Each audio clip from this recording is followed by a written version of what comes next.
ও আমার জীবনে থাকতে জীবনে কোনো ইচ্ছাই মনে হয় আমাকে অপূর্ণ থাকতে দেবে না।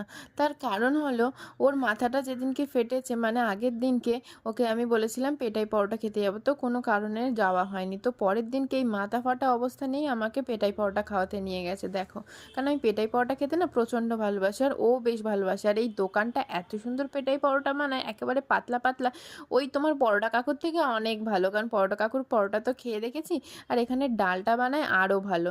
তো পরোটা খেয়ে তারপর ওকে ওই টিটেনাসটা দিয়ে নিলাম, কারণ কালকে ডাক্তার দেখানো হয়েছিল, ডাক্তার বলেছিল টিটেনাসটা অবশ্যই নিতে, আর কিছু অ্যান্টিবায়োটিক দিয়েছিল, সেইটা এখানে তো পাওয়া গেল না। তো চলে গেল একটা অন্য দোকানে, আর এই পরোটাটাও নিয়ে নিয়েছিলাম বাড়ির জন্য।